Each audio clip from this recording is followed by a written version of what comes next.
So మరి హుజురాబాద్ 15వ ward కౌన్సిలర్గా ఎన్నికైనటువంటి వ్యక్తి కల్లెపల్లి రమాదేవి గారు ప్రస్తుతం మనతో ఉన్నారు. వారిని అడిగి మరి ఇప్పుడు ఎలక్షన్స్ రాబోతున్న సందర్భంలో కానీ ఇప్పటిదాకా డెవలప్మెంట్ కానీ మరి కరోనా సమయంలో వారు ఎలాగ ప్రజలకు టేక్ కేర్ తీసుకున్నారో వాళ్ళు మాట తెలుసుకున్నారు. రమాదేవి గారు నమస్తే సార్. నమస్తే మేడం. నమస్తే. మొత్తం మీద చూస్తే హుజురాబాద్ హీట్ ఎక్కడ చూసినా కూడా లేస్తే పేపర్ చూసినా కానీ న్యూస్ చూసినా కానీ ఏదో ఒకటి జరుగుతూనే ఉంది. మినిస్టర్స్ కూడా ఇక్కడికి వచ్చి ఎప్పటికప్పుడు సమావేశాలు కానీ ఇక్కడ ఇన్ఛార్జీలు కానీ మరి సో 18 నెలల సందర్భంలో ఎలా ఉంది మీ యొక్క వార్డు? ఇదివరకు గతంలో మాది ఫస్ట్ వార్డు ఉండే, ఇప్పుడు 15th వార్డు అయింది. మిర్జి విలేజ్ మాకు మొదల్లో కలిసింది. కాకపోతే ఏంటంటే అప్పుడు ఉన్నటువంటి తెలంగాణ ప్రభుత్వం రాకముందుకు చాలా అధ్వానంగా ఉండేది. ఈరోజు తెలంగాణ ప్రభుత్వం వచ్చినాక మా సీఎం కేసీఆర్ గారు వచ్చిన తర్వాత వార్డుల్లో డెవలప్ చేసుకున్నాము. కొన్ని అభివృద్ధులు జరిగినాయి, ఇంకొన్ని అభివృద్ధులు కూడా కావాల్సి ఉంది.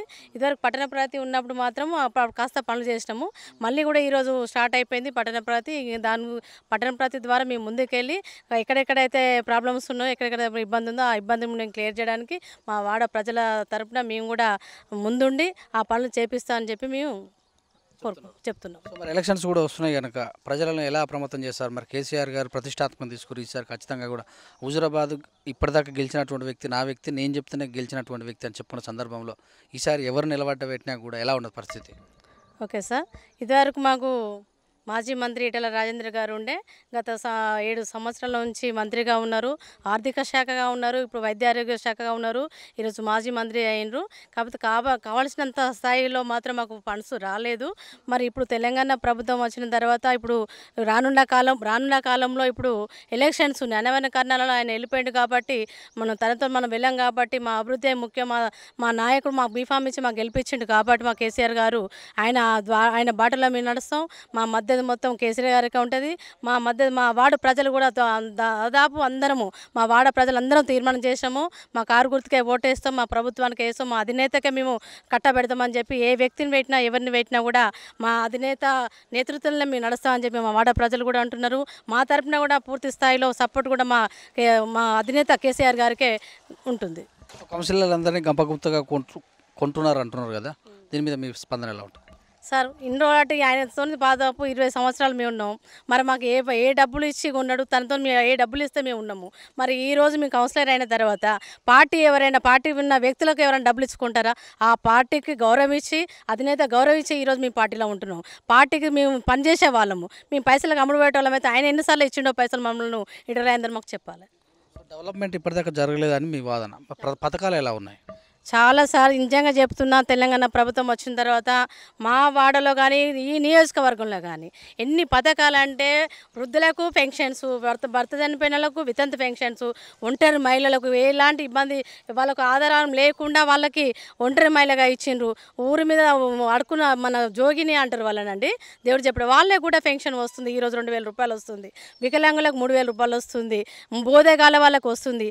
మన తెలంగాణ ప్రభుత్వం వచ్చిన తర్వాత రైతు బంధు వస్తుంది, రైతు బీమా వస్తుంది, 24 గంటల కరెంటు, కన్ను రెప్పగొట్టకుండా ఉన్నటువంటి కరెంటు కూడా ఉంటుంది. ఇంత గొప్ప ప్రభుత్వం, ఇంత మంచి మనకు నాయకుడు ఉన్నప్పుడు మనకి ఇన్ని అభివృద్ధులు జరిగినాయి కాబట్టి మేము నిజంగా చెప్తున్నా, అక్సెప్ట్ చెప్తాను. చైర్మన్ గారు ఎలా చేస్తున్నారు? మహిళా చైర్మన్ ఉంది కనుక. ఓకే సార్, మా చైర్మన్ కూడా మాకు మంచిగానే మాకు కోఆపరేట్ చేస్తున్నారు. మీ అందరం వన్ సైడే ఉన్నాము. హుజురాబాద్ పట్టణంలో కౌన్సిలర్స్ కానీ, చైర్మన్ కానీ, మార్కెట్ చైర్మన్లు కానీ అందరం ఏకదాటిగా మేము కేసీఆర్ గారితోనే మేము ఉన్నాము. మా కేసీఆర్ గారు ఏ వ్యక్తిని పెట్టినా మేము గెలిపిస్తాం, సపోర్ట్ చేస్తాం. సో అయితే 2018లో ఎలక్షన్స్, మెయిన్ ఎలక్షన్స్, మళ్ళీ 2020లో మీ ఎలక్షన్స్, మళ్ళీ మధ్యలో 2021లో ఎలక్షన్. ప్రజలకు 3 సార్లు చెప్పుకోవాల్సిన పరిస్థితి ఏర్పడింది కనుక ప్రతిసారి కూడా కార్కే ఓటేయాలని చెప్తే సందర్భంలో సో ఈసారి మారుస్తాము అనేటటువంటి ఎవరన్నా అంటే వాళ్ళకి ఎలాంటి సమాధానం చెప్తుంటారు? సార్, ఇన్ని పథకాలు, ఇంత మంచి గొప్ప ప్రభుత్వం ఉన్నప్పుడు ఎప్పుడు కానీ ఇప్పుడు నిజంగా చెప్తున్నానండి, ఇన్ని సంవత్సరాలు కారుకే వేసిండ్రు, మళ్ళీ కూడా కారుకే వేస్తారు. ఈ ఎలక్షన్లో మేము గొప్పగా చెప్పుకోవాల్సిన అవసరం లేదు.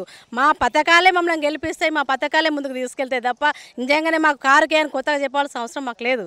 ఎందుకంటే మా పథకాలు అలాంటివి ఉన్నాయి కాబట్టి వాళ్ళే బిడ్డ మేము వేస్తాం, కారుకే వేస్తాం, మేము ఎట్టేయం.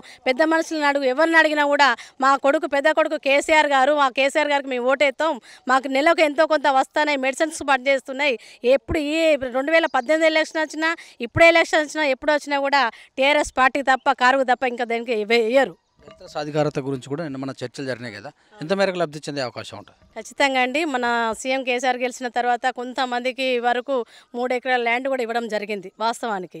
కానీ ఇప్పుడు పూర్తి స్థాయిలో కాలే కాబట్టి దళితుల మీద ఉన్నటువంటి ప్రేమ, వాళ్ళు వెనుకబడిన తరగతుల వాళ్ళు ఉన్నారు కాబట్టి వాళ్ళకి ఎంతో గొప్ప సహాయం చేయాలన్న ఆలోచన మన గొప్ప కేసీఆర్ గారికి ఉంది కాబట్టి ఈరోజు వాళ్ళకి చేయడం తప్పేం లేదు. వాళ్ళు దళితులు, వాళ్ళు వెనుకబడిన తరగతుల వాళ్ళు కాబట్టి వాళ్ళకి సహాయం చేసే తప్పు లేదు. వాళ్ళు ముందుకు కేసీఆర్ గారు మంచి గొప్ప మనసు ముందుకు రావడమే ప్రజలు దళితులకు ఉన్నటువంటి మంచి అభిప్రాయం వాళ్ళ మీద ఉంది కాబట్టి ఈరోజు హెల్ప్ చేస్తున్నాడు. కొత్త రేషన్ కార్డులు కూడా 4 లక్షల పైచీలు కూడా కొత్త పెడుతుంటారు కదా, మీ యొక్క వార్డులో ఎలా లబ్ధి కోరే అవకాశం ఉంది?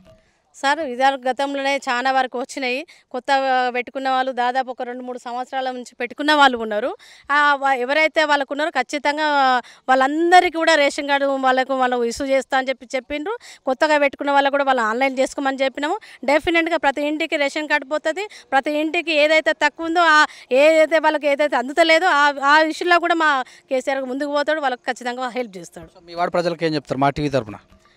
మా 15వ వార్డు ప్రజలకి ఇప్పుడు రానున్న ఎలక్షన్లో ఖచ్చితంగా మనం ముక్కుముటిగా మనమందరము టీఆర్ఎస్ పార్టీకి మా అధినేత కేసీఆర్కి కారు గుర్తుకు ఓటేసి మా వార్డులో ఏదైతే 2 బూతులు ఉంటాయో ఏ బూత్ ఇప్పినా కూడా మొత్తం కారు గుర్తుకు వెళ్ళే విధంగా మా వార్డు ప్రజల తరపున నా తరపున పూర్తి స్థాయిలో మద్దతు మా 15వ వార్డు ప్రజల తరపున నేను కోరుకుంటున్నాను. Okay madam, thank you. Right sir. ఇదంటే మరి హుజూరాబాద్ 15వ వార్డు కౌన్సిలర్గా ఎన్నికైనటువంటి కల్లెపల్లి రమాదేవి గారు చెప్పినట్టు విషయంలో గతంలో తెలంగాణ వాదం ఉన్న సందర్భంలో తెలంగాణ రాకముందుకు ఏం డెవలప్మెంట్గా తెలంగాణ వచ్చినాక కూడా కొద్ది మేర డెవలప్ అయింది, కానీ ఇక్కడ ఉన్నటువంటి మినిస్టర్ సాధికారత సరిగా చూపకపోవడం వల్ల కొద్దిగా వెనుకబడే ఉన్నా. కానీ ప్రస్తుతం జరుగుతున్న పరిణామాలలో కేసీఆర్ గారు దృష్టి పెట్టి ఇక్కడ అధిక నిధులు కేటాయించి డెవలప్మెంట్ చేస్తున్నారు. ఇంకా డెవలప్మెంట్ కావాలంటే కూడా అదే ఏదైతే కేసీఆర్ గారు నిలబెడతారో వాళ్ళ క్యాండిడేట్కే మేము ఖచ్చితంగా మద్దతు తెలుపుతాం. ఎందుకంటే పింఛన్లు కూడా మరి అందరికీ కూడా లబ్ధి చేకూరుతున్న సందర్భంలో మీ అందరూ కూడా మూకుముడిగా కేసీఆర్ వెంటే ఉంటామని తెలియజేశారు. చూస్తున్నాను with camera Shyam tameshiwari Dandu, Huzurabad.